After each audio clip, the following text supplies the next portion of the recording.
आज मैं आपको बताने जा रहा हूँ एक सच्ची कहानी।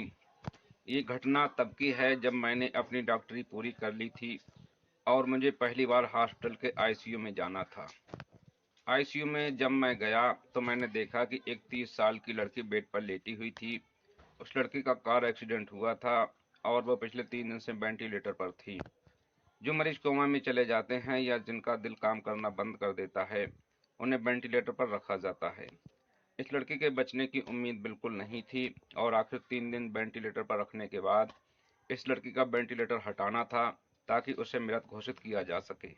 और दुर्भाग्य से ये काम मेरा था। मैं आईसीयू में दाखिल हुआ तो उस लड़की का पति, सास, माँ और बाप सब कमरे में थे और आंसू बहा रहे थे।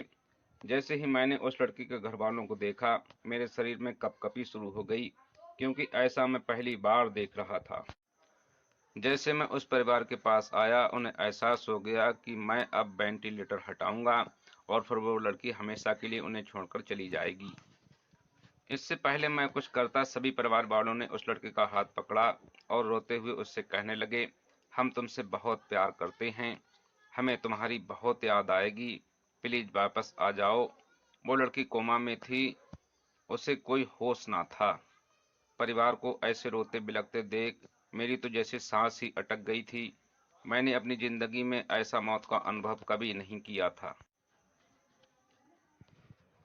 तभी अचानक मेरे पीछे से एक आदमी आया जिसके हाथ में करीब 3 साल का बच्चा था।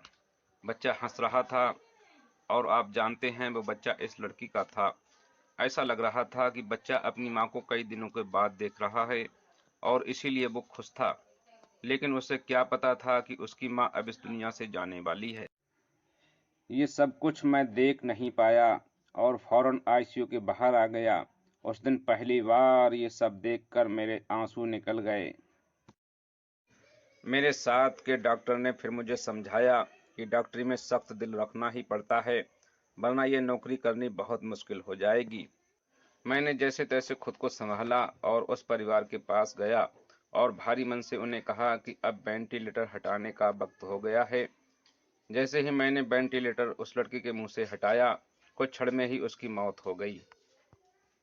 डॉक्टरी में अब मैं अपनी आंखों के सामने कई मौतें देख चुका हूँ। सच कहूँ तो कई बार मुझे दुख भी होता है और कई बार कोई फर्क नहीं पड़ता। अब मैंने अपने जज्बातों पर काबू पाना सीख लिया है और शायद इसी वजह से मैं अभी तक अपनी नौकरी कायम रखे हुए हूँ। कमजोर दिल वालों की डॉक्टरी लाइन में कोई जगह नहीं है। धन्यवाद।